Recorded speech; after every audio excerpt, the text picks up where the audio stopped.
आप शादी कर दो, शादी के अगले साल या फिर उससे अगले साल एक्सपेक्टेड होने लगता है कि एक बेबी तो चाहिए। सो प्रेग्नेंट होने के लिए कौन सी एज सबसे बेस्ट है? एंड प्रेगनेंसी आसान भाषा में मैं कहूँ कि हमारी मम्मियाँ और दादियाँ कहती हैं कि अगर तुम्हारे पीरियड्स अच्छे होंगे तो प्रेगनेंसी में इश्यूज़ नहीं आएंगे, और अगर पीरियड्स अच्छे नहीं होंगे तो प्रेगनेंसी में इशू आ सकते हैं। मैं चाहती हूँ आप इसे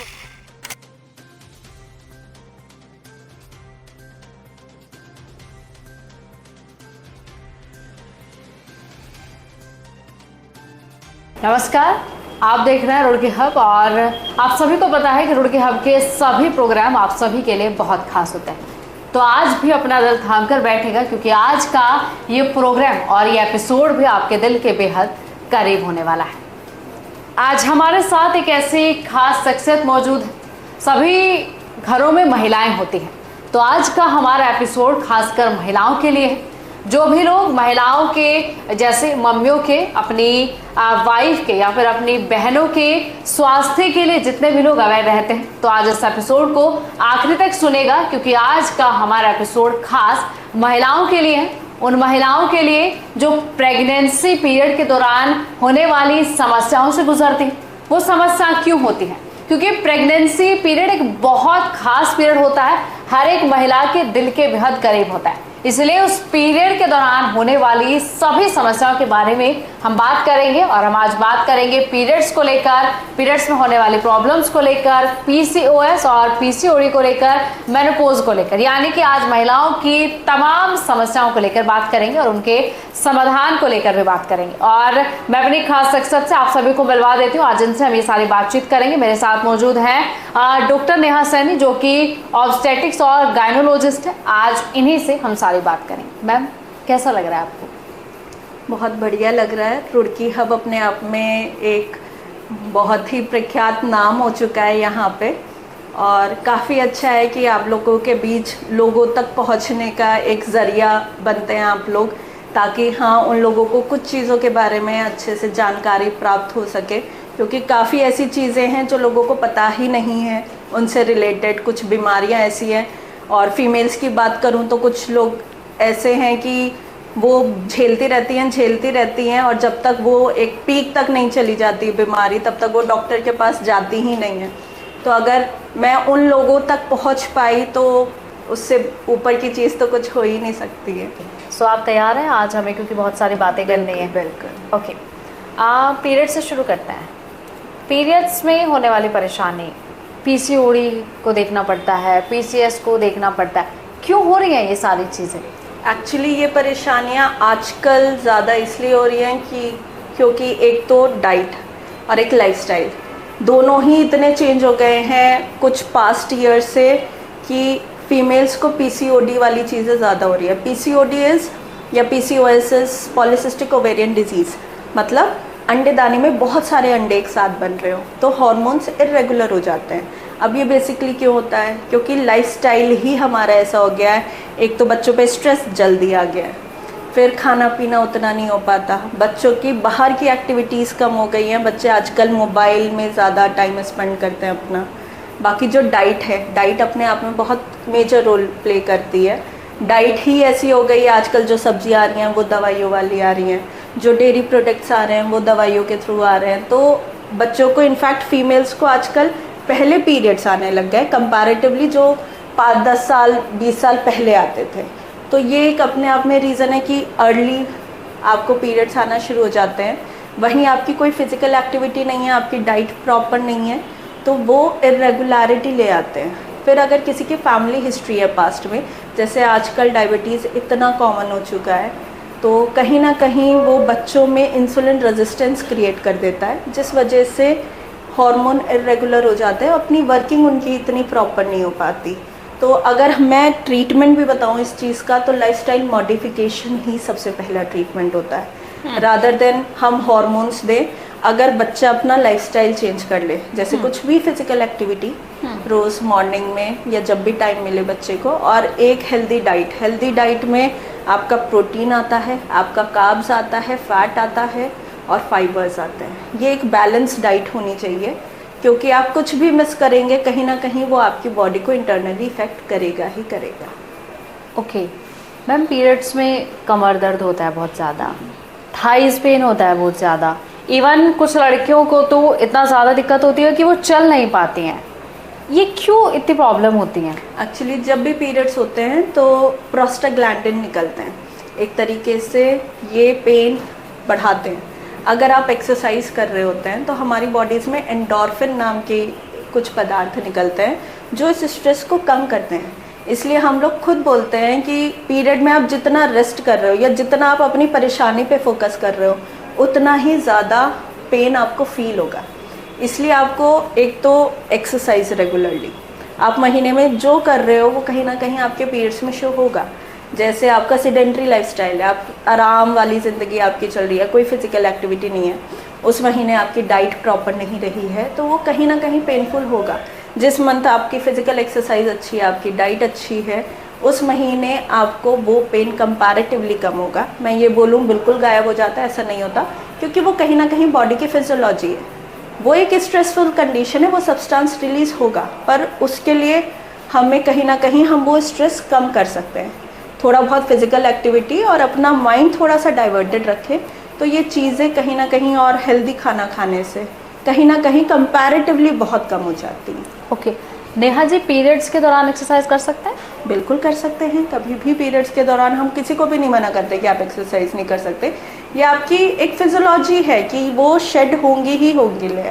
ओके ठीक है, अब वो जितनी है वो उतनी शेड होती है, उसमें आप फिजिकली आप कुछ काम ना करें तो उससे कोई वो नहीं होगा। मतलब अगर आप फिजिकली भी आपकी एक्टिविटी रहती है, एंडोर्फिन्स रिलीज होंगे, वो कहीं ना कहीं आपका पेन कम करेगा इनफैक्ट। बट कुछ सुपरफिशियस चीज़ें हैं कि आप क्यों एक्सरसाइज कर रही हैं। और एक चीज़ और मैंने सुनी है, ये कहते हैं नेहा जी कि पीरियड्स में दूध नहीं पीना है, पीरियड्स में जूस नहीं पीना है, हैवी खाना नहीं खाना है। Is it true? एक्चुअली देखिए, पीरियड्स क्या है, एक फीमेल के हार्मोन कम हो जाते हैं तो कहीं ना कहीं किसी को गैस्ट्रिक अपसेट भी हो सकता है, किसी को पेन इतना होता है कि उनको वॉमिटिंग तक आ जाती है। तो ये बोला जाता है कि हल्का खाना खाएं ताकि डाइजेस्टिव या डाइजेशन आपका थोड़ा सा इजी हो जाए कंपैरेटिवली।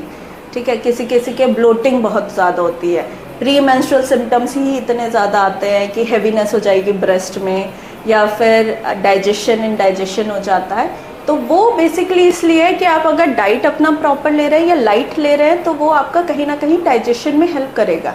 आप हैवी जंक फूड ज़्यादा ले रहे हैं तो वो कहीं ना कहीं गैस प्रोडक्शन ज़्यादा होगा और ज़्यादा ब्लोटिंग होगी, तो ये उसके लिए रहता है। बाकी दूध भी थोड़ा सा गैस ज़्यादा बनाता है कंपैरेटिवली, इसलिए वो बोला जाता है कि आप कम कर सकते हैं। जूस वगैरह तो इट इज़ नॉर्मल, आपको लेना चाहिए, उसमें कोई वो चीज़ नहीं है। जो भी आयरन रिच सोर्स है वो तो आपको थ्रू आउट लेना चाहिए। इनफैक्ट फीमेल के लिए आयरन रिच सोर्स बहुत इंपॉर्टेंट होती है, जैसे जैगरी हो गया, गुड़ हो गया, या फिर आपका चुकंदर हो गया, अनार हो गया, हरी सब्जियां जितनी हैं, क्योंकि कहीं ना कहीं इंडिया एक ऐसी कंट्री है जिसमें अनीमिया बहुत ज़्यादा कॉमन है और स्पेसिफिकली फ़ीमेल के लिए हर महीने ब्लड लॉस होता है, उतना बन नहीं पाता।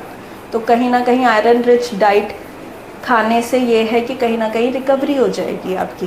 गवर्नमेंट तक ने ऐसे बहुत सारे प्रोग्राम्स चला रखे हैं ताकि फ़ीमेल में अनीमिया ना हो, क्योंकि वही फीमेल एडोलिसेंस में भी चला रखा है। मतलब जब एक बच्ची छोटी होती है, फिर ये रिप्रोडक्टिव एज हो गई आपकी और एक अडल्ट फेज़ आ गई आपकी, मेनोपॉज के बाद वाली फेज़ आ गई। रिप्रोडक्टिव फेज़ में एक औरत बच्चा भी कैरी करती है और अगर उसमें खून कम है तो वो कहीं ना कहीं उस बच्चे तक भी इफ़ेक्ट आता ही आता है, क्योंकि प्रेगनेंसी में खून कम होता है फीमेल का। तो इसलिए हमारी गवर्नमेंट खुद सप्लीमेंट देती है, आयरन सप्लीमेंट हर आशा आंगनवाड़ी को इनफैक्ट इंस्ट्रक्ट किया जाता है कि वो घर घर जाके ऐसी फीमेल्स हैं तो उन्हें आयरन सप्लीमेंट दें ताकि खून की कमी किसी भी फीमेल में ना हो। ओके हम पढ़ते रहते हैं, देखते रहते हैं, मैंने ऐसा भी सुना है और मैंने ऐसा भी देखा है कि ड्यूरिंग पीरियड्स फिज़िकल रिलेशन बनाने से पेन कम होता है। एंड वन मोर थिंग कि डार्क चॉकलेट खाने से भी पेन कम होता है। रीज़न वही, मतलब सबका कॉन्सेप्ट सेम है। आप अगर मतलब रिलेशन बनते हैं तो इट इज़ की ऑर्गेज़्म आता है एक फीमेल को, अच्छे हार्मोन निकलते हैं एंडोर्फिन्स। ठीक है, डार्क चॉकलेट का भी सेम कॉन्सेप्ट है कि एंडोर्फिन्स निकालता है। इनफैक्ट कुछ फीमेल्स आइसक्रीम वगैरह इन चीज़ों की क्रेविंग होती है, फीमेल को मीठा खाने की क्रेविंग होती है। बेसिकली ये चीज़ें एंडोर्फिन्स निकालती हैं जो पेन कम करती हैं। ओके। रीज़न यही है, बस मेंसेस में हम थोड़ा सा रिलेशन बनाने के लिए मना करते हैं क्योंकि इन्फेक्शंस के चांसेस थोड़ा सा, और मेस्ड अप हाइजीन आप इतना नहीं मेंटेन कर पाते हो, तो वो कहीं ना कहीं एक वो रीज़न है कि हम अवॉइड करने को बोलते हैं मेंसेस में। ओके नेहा जी, आज हम बहुत डीप जाने वाले हैं क्योंकि आज पीरियड्स की बात हमने शुरू कर दी है। सो वन मोर थिंग मैं आपसे पूछना चाहूँगी कि हमारी जो जनरेशन है, हम जो लड़कियाँ हैं, हम पैड यूज़ करती हैं, बट अगर मैं वही अपनी लास्ट जनरेशन मम्मी की जनरेशन पे जाऊँ या फिर दादी की जनरेशन पे जाऊँ, वो लोग आज भी हम घर में देखते हैं वो लोग सिर्फ कपड़ा यूज़ करते हैं।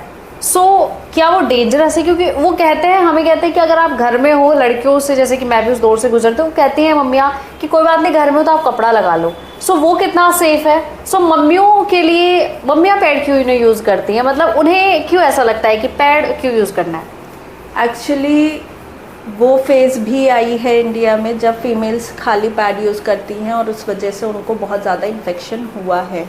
इनफैक्ट डेथ तक हुई है फीमेल्स की केवल कपड़ा यूज़ करने पे, क्योंकि आदत यही जो हमने फीमेल में देखा है कि वो कपड़ा यूज़ करती है, उसी को धोती हैं, सुखाती हैं और फिर वो रिपीट करती हैं। ठीक, तो कहीं ना कहीं उनमें इन्फेक्शन के खतरे ज़्यादा बढ़ जाते हैं। पैड कंपैरेटिवली मोर हाइजेनिक कंडीशन है कि आप यूज़ किया और आप थ्रो कर सकते हो।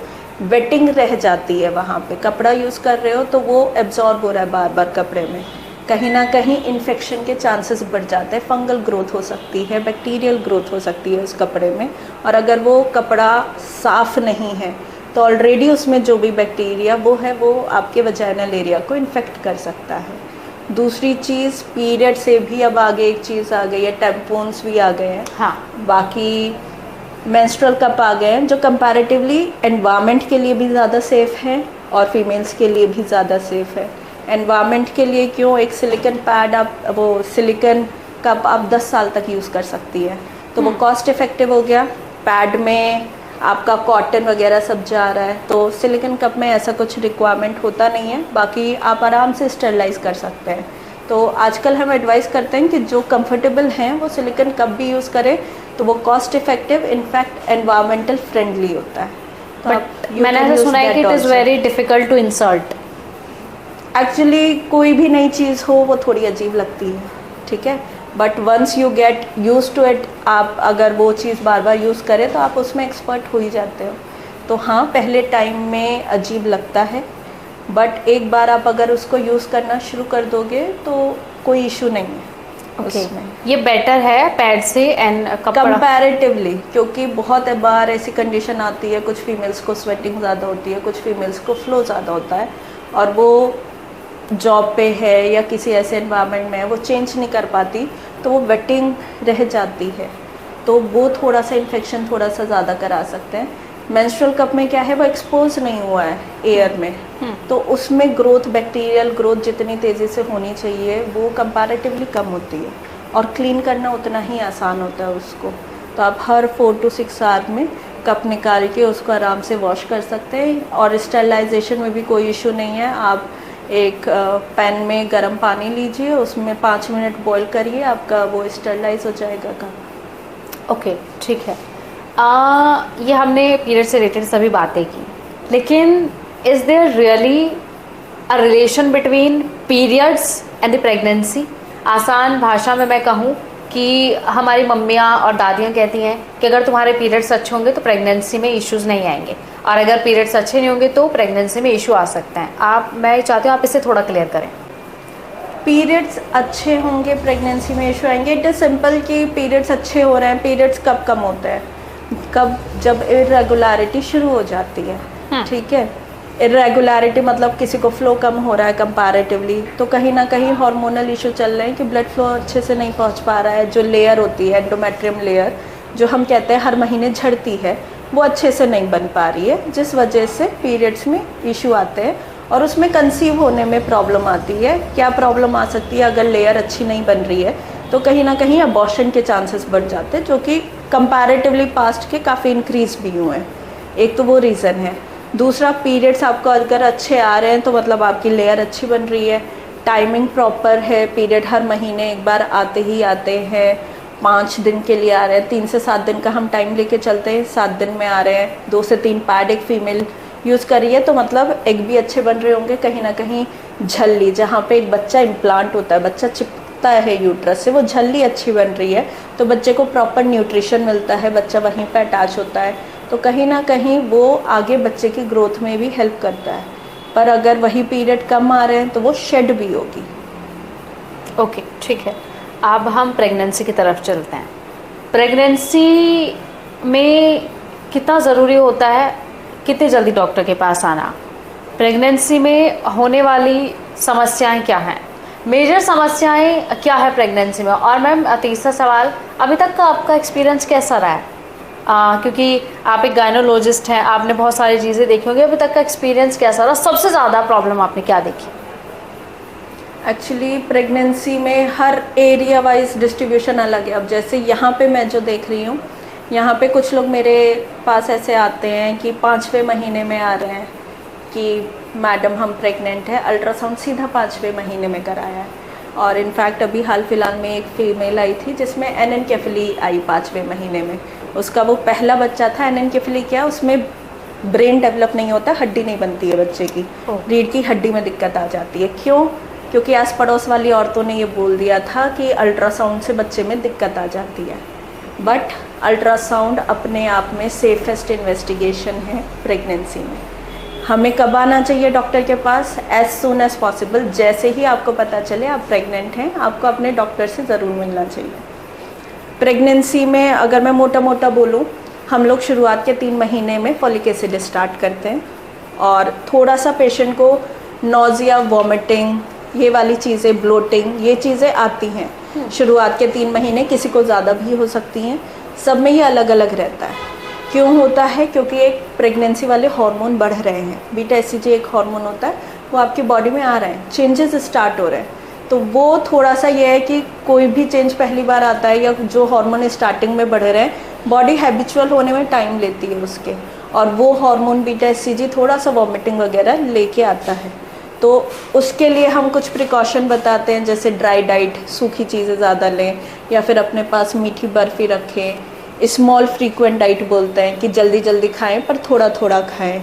तो ये चीज़ें हम पहला 4 या 5 अल्ट्रासाउंड हम कराते हैं पेशेंट में, जिसमें से पहला अल्ट्रासाउंड हम 7 हफ्ते के आसपास कराते हैं, जब एक बच्चे में धड़कन दिख जाती है हमें अल्ट्रासाउंड में, ताकि हम उतनी ही जो प्रेगनेंसी में कुछ इन्वेस्टिगेशन है, जैसे खून कितना है, एक औरत को काला पीलिया या HIV तो नहीं है, थायराइड क्या चल रहा है पेशेंट का, या जो सिफिलिस के लिए टेस्ट होता है वो टेस्ट कराए जाते हैं। क्योंकि अगर इनमें से कुछ भी चीज़ें हैं वो आगे चल के आपके बच्चे को इफ़ेक्ट कर सकती है। तो वो एक बेसिक इन्वेस्टिगेशन हम करा लेते हैं। दूसरा अल्ट्रासाउंड हम कराते हैं 11 से 14 हफ्ते के बीच में, वो उसे हम कहते हैं लेवल 1। वो क्यों होता है? NT-NB स्कैन कहते हैं उसे। उसमें ये देखा जाता है कि कहीं कोई एबनॉर्मेलिटी तो नहीं है, जैसे डाउन सिंड्रोम, ट्राइसोमी 21, ये जेनेटिक एबनॉर्मेलिटी होती है, जिससे हमें एक आइडिया लग जाता है। तीसरा अल्ट्रासाउंड कराते हैं हम 18 से 22 वीक्स के बीच में।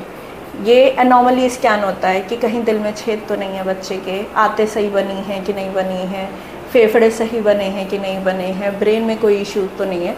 तो एक हमें बॉडी का, बच्चे का आइडिया हो जाता है कि हाँ बॉडी पूरी अच्छे से बनी है कि नहीं बनी है। आगे 28 वीक्स पे हम बच्चे का ग्रोथ स्कैन करा दें कि बच्चे की ग्रोथ अच्छे से हो रही है कि नहीं हो रही है। और एक लास्ट हम अराउंड 34 वीक्स से 36 वीक्स के अराउंड कराते हैं कि हाँ अब ये फाइनल स्कैन है कि कोई क्वाड तो नहीं है, पानी बच्चे के आसपास ज़्यादा तो नहीं है या कम तो नहीं है, ठीक है कि नहीं है। और कहीं ना कहीं बच्चे का एक अप्रॉक्सीमेटली वेट हमें पता चल जाता है कि कितना वेट है। तो ये 4-5 स्कैन हैं जो एक फ़ीमेल को ज़रूर कराने ही चाहिए। और बाकी जो हम बेसिक ब्लड इन्वेस्टिगेशन कराते हैं, क्योंकि अगर उनमें कुछ भी आता है तो हम एज़ अर्ली एज़ पॉसिबल वो दवाइयाँ स्टार्ट कर सकते हैं जो उसकी प्रेगनेंसी में इश्यूज़ क्रिएट नहीं करेंगे। क्योंकि बहुत लोग होते हैं जिनका खून कम है, जिनको थायराइड हो रहा है, ठीक है, तो ये चीज़ें इशू क्रिएट करती हैं थ्रू आउट प्रेगनेंसी में। वो प्रेगनेंसी पेशेंट की उतनी ही डिफ़िकल्ट हो जाती है। और ये 9 महीने एक शायद सबसे इम्पॉर्टेंट महीने होते हैं फीमेल की लाइफ में। तो ये एक्सपीरियंस अच्छा होना चाहिए पेशेंट के लिए एक टॉर्चरस एक्सपीरियंस नहीं होना चाहिए कि कभी कोई दिक्कत हो रही है, कभी कोई दिक्कत हो रही है। तो कहीं ना कहीं अगर पेशेंट जितनी जल्दी उसे पता चले वो डॉक्टर के पास जाए तो उतनी ही जल्दी उसका वो ट्रीटमेंट स्टार्ट किया जा सकता है और वो इनफैक्ट बच्चे के लिए भी सेफ है।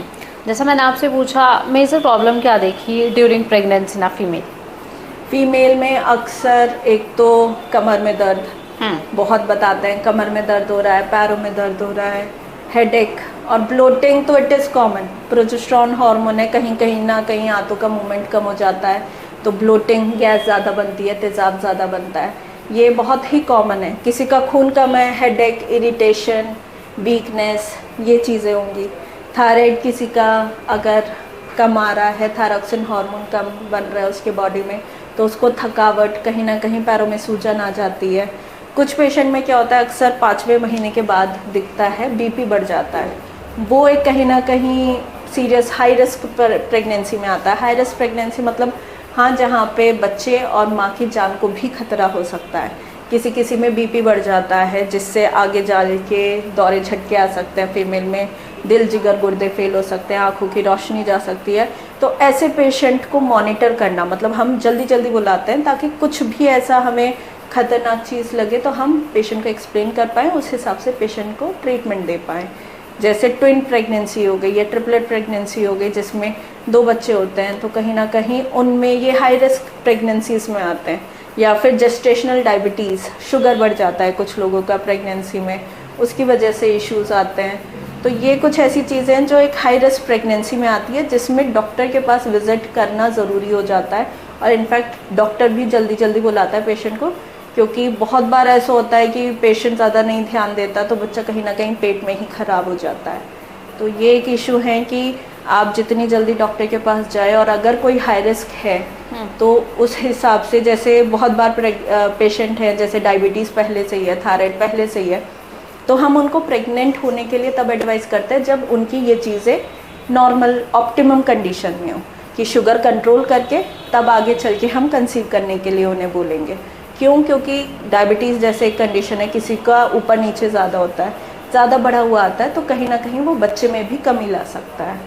तो ऐसी चीज़ें हैं कि अगर आपको ऐसा कुछ है, कोई भी बीमारी पहले से ही चल रही है, क्रोनिक इलनेस, तो आपको डॉक्टर के पास कंसीव करने से पहले ही जाना चाहिए ताकि वो कंडीशन आपकी स्टेबलाइज की जा सके और फिर आपको कंसीव करने के लिए एडवाइस किया जा सके। ओके नेहा जी, आपकी best advice to a pregnant lady?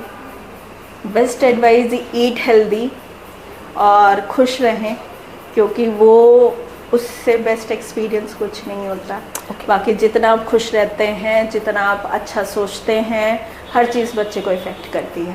In fact आपकी भी हेल्थ और बच्चे की भी हेल्थ आपके ही हाथ में है कि आपको स्ट्रेस नहीं लेना चाहिए, आपको हेल्दी खाना है, हेल्दी लाइफस्टाइल मतलब घूमना फिरना, और इनफैक्ट हम प्रेगनेंसी में भी कुछ बेसिक एक्सरसाइजेस बताते हैं जो हेल्प करता है आपको आगे चल के डिलीवरी के लिए भी वो चीज़ें करनी चाहिए। ठीक है, हमारी शादी हो जाती है और एक शादी की मुझे लगता है मैक्सिमम एज देखी जाती है कि 24, 25, अब आज का एक एवरेज एज है कि आप शादी कर दो। शादी के अगले साल या फिर उससे अगले साल एक्सपेक्टेड होने लगता है कि एक बेबी तो चाहिए।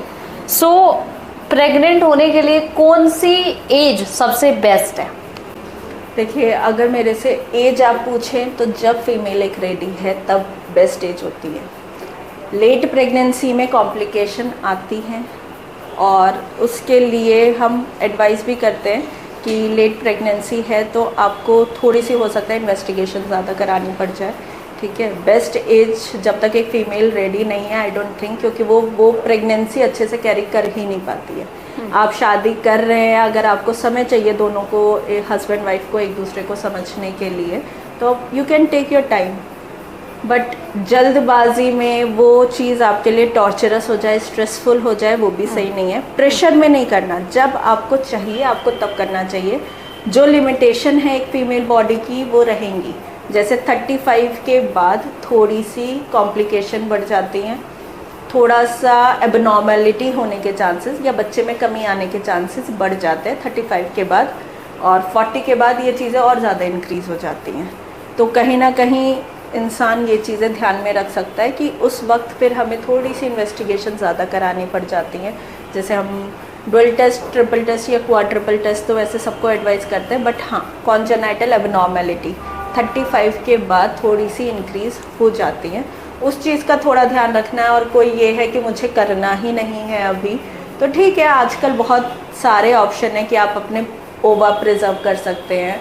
आप अगर चाहते हैं तो आप एम्ब्रियो बना के वो प्रिजर्व करवा सकते हैं, तो एक ये भी ऑप्शन है। काफ़ी फिल्म स्टार भी कराते हैं जिन्हें पता है कि अभी वो प्रेगनेंसी नहीं चाहती है, तो वो कहीं ना कहीं अपने एग प्रिजर्व करा लेती है। तो वो एक फीमेल के पास हमेशा एक ऑप्शन रहता है।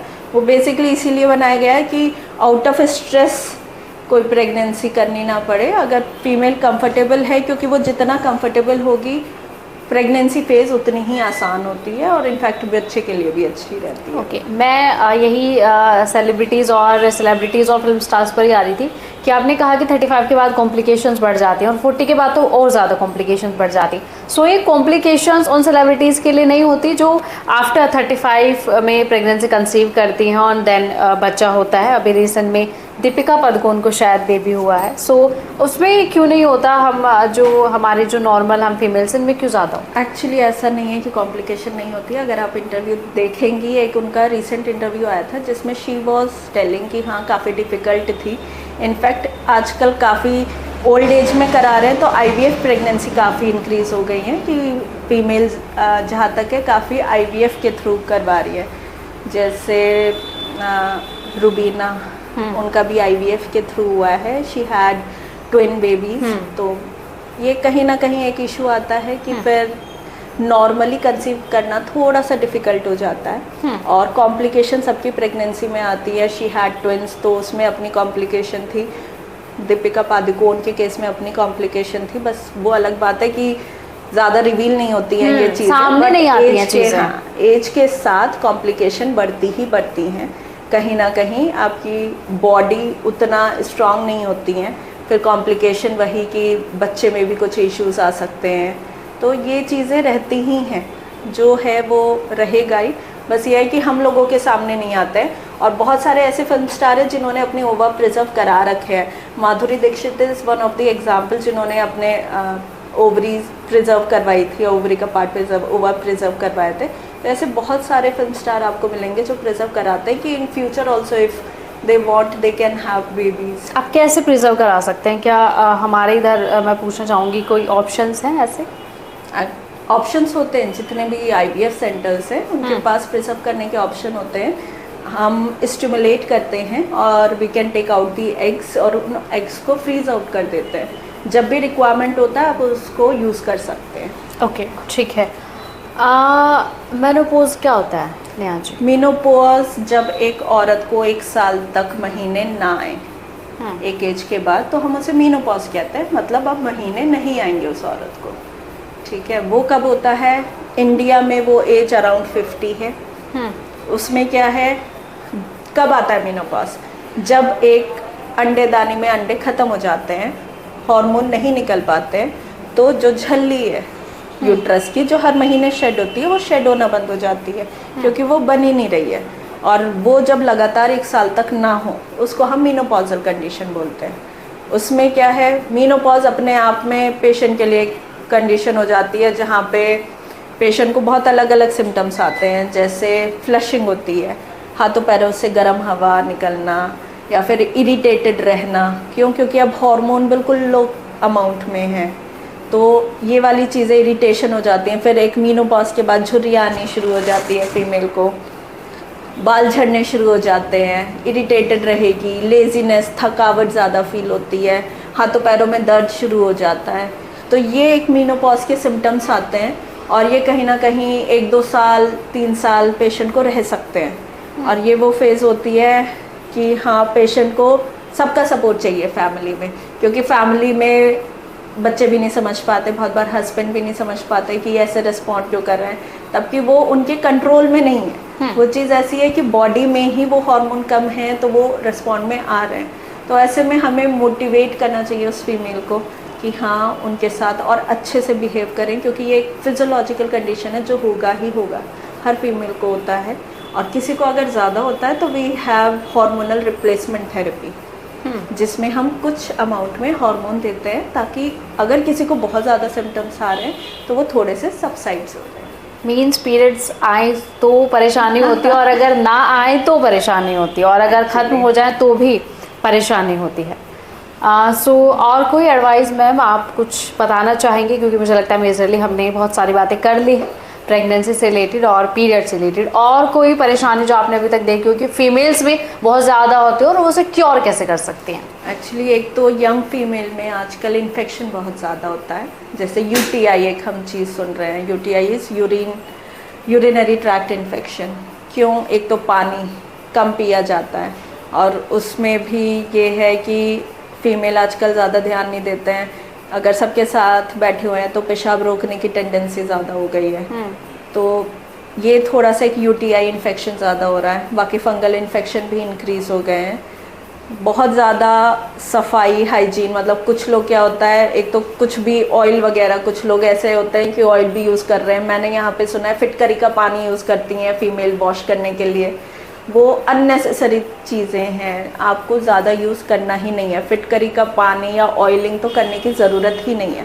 हमारी बॉडी ऊपर वाले ने सेल्फ क्लिनजिंग बनाई है, तो वो तो अपने आप साफ़ हो जाता है। ज़्यादा से ज़्यादा वाटर, नॉर्मल वाटर आपको यूज़ करना है। आपको फिटकरी का पानी, ऑयलिंग पाउडर, कोई भी क्रीम अननेसेसरी कुछ यूज़ नहीं करना चाहिए, क्योंकि आजकल फीमेल्स काफ़ी चीज़ें यूज़ करने लग गई हैं, तो आई डोंट थिंक कि वो नेसेसरी हैं, वो इन्फेक्शन का कॉज बनती हैं। एक तो ये, दूसरी चीज़ सर्वाइकल कैंसर के लिए वैक्सीन जो आ गई हैं, वो आई विल एडवाइस कि फीमेल को लेनी चाहिए। पहले उसकी कॉस्ट बहुत ज़्यादा होती थी, अब इंडिया की खुद की आ गई है जो कंपैरेटिवली कम रेट्स में है, तो आई वुड एडवाइस। और वो ऐसा नहीं है कि केवल औरत के लिए ही है, इनफैक्ट मेल को भी लेनी चाहिए, क्योंकि एनोरेक्टल वॉर्ड्स होते हैं, ये उसके लिए भी है। तो कहीं ना कहीं हम बोलते हैं कि 9 साल के बाद बच्चे ले सकते हैं। 2 और 3 डोजेस होती हैं। 2 डोजेस यंग बच्चों के लिए है जो सर्वाइकल वैक्सीन्स ले सकते हैं। ये बेसिकली एक एचपीवी वायरस का इन्फेक्शन होता है जो आगे चल के कैंसर बना सकता है फीमेल्स में सर्वाइकल, और लड़कों में एनोरेक्टल वॉर्ड्स वगैरह करा सकता है। तो दोनों के लिए ही ज़रूरी होता है कि वो वैक्सीन जाके लें। ठीक है। एक सवाल अभी आपने फिटकरी का पानी बोला नेहा जी, वो मैंने भी सुना था, और वो मैंने इसलिए सुना था कि फीमेल्स कहती हैं कि अगर वजाइना लूज़ हो रही है तो आप फिटकरी का पानी यूज़ कर सकते हो ताकि उसकी टाइटनिंग मेंटेन रहे। लूज़ हो जाती है उसके लिए हम क्या कर सकते हैं, आप कुछ बताना चाहेंगे? और ये जो फिटकरी का पानी टाइटनिंग के लिए यूज़ हो रहा है, ये डेंजरस है? एक्चुअली कुछ नहीं यूज़ करना चाहिए। फिटकरी का पानी डेंजरस है क्यों? क्योंकि जो एनवायरनमेंट होता है नीचे का एसिडिक होता है। आप कहीं ना कहीं फिटकरी का पानी यूज़ कर रहे हो, आप उस एनवायरनमेंट को चेंज कर रहे हो, और उस वजह से डिस्चार्ज वगैरह, या एक टर्म होता है बैक्टीरियल वेजिनोसिस, जो नॉर्मल फ्लोरा है बैक्टीरिया का वजाइना का, हम वो डिस्टर्ब कर रहे हैं, और वो डिस्टर्ब करेंगे तो वो कहीं ना कहीं इन्फेक्शन का कॉज करता है। तो एक तो फिटकरी का पानी यूज़ नहीं करना है। दूसरा, हाँ, थोड़ी अगर मांसपेशियाँ लूज हो जाती हैं तो कीगल एक्सरसाइजेस वगैरह हम लोग बोलते हैं, और जिनका बहुत ज़्यादा लूजनिंग हो जाती है, इनफैक्ट आजकल तो लेज़र्स भी आ गई हैं, मशीन्स आ गई हैं, जिसमें हम रेडियो फ्रिक्वेंसी के थ्रू थोड़ा सा टाइटनिंग कर सकते हैं। तो एक वो है जिनमें ज़्यादा लूजनिंग है। बेस्ट ये रहता है कि अगर आप बेबी में 2 बच्चे हैं आपके, तो उनमें एक ड्यूरेशन मेंटेन करके रखें, और आयरन, कैल्शियम ये प्रॉपर लें, और अपनी डाइट प्रॉपर रखें, क्योंकि डिलीवरी के बाद अक्सर लूजनिंग हो जाती है। एक रिलैक्सिंग हार्मोन होता है जो मांसपेशियों को ढीला करता है। तो अगर आपने अपनी बॉडी को उतना समय दिया है कि वो रिकवरी हो जाए, तो एक्स्ट्रा लूजनिंग होती ही नहीं है। और टाइटनिंग के लिए फिटकरी का पानी या कोई भी क्रीम आई डोंट थिंक कि वो हेल्प करेगा, और इतनी अच्छी होती भी नहीं है, वो फर्दर उसको और ख़राब ही करेगा। कीगल एक्सरसाइज हम कहीं ना कहीं बोलते हैं कि आपको कीगल एक्सरसाइज, जो पेल्विक फ्लोर एक्सरसाइज होती है कि मांसपेशियाँ स्ट्रांग रहें, वो आपको करनी चाहिए। ओके, ठीक है। थैंक यू नेहा जी, बहुत अच्छा लगा आपसे बात करके, और हमने सारी चीज़ें आई थिंक कवर कर ली हैं। और अगर आपकी भी कोई ऐसी परेशानी या चीज़ें या फिर सवाल रह गया होगा, कोई क्वेश्चन अगर रह गया होगा, तो आप हमें कमेंट करके बता सकते हैं कि ये भी, उसके बाद हम ध्यान रखेंगे, नेक्स्ट टाइम ज़रूर पूछेंगे और बताइएगा। घर की महिलाओं को ये एपिसोड ज़रूर दिखाएगा, क्योंकि कहीं ना कहीं आपके लिए बहुत ज़्यादा बेनिफिशियल होने वाला है। और आप कंटिन्यू ऐसे देखते हैं, अगर ऐसे ही हेल्पफुल और इन्फॉर्मेटिव एपिसोड्स आपको चाहिए तो आप रुड़की हब को कंटिन्यू देख सकते हैं, क्योंकि हम कंटिन्यू हर क्षेत्र में जो भी चीज़ें ज़रूरी होती है वो आप तक ज़रूर पहुँचाते हैं।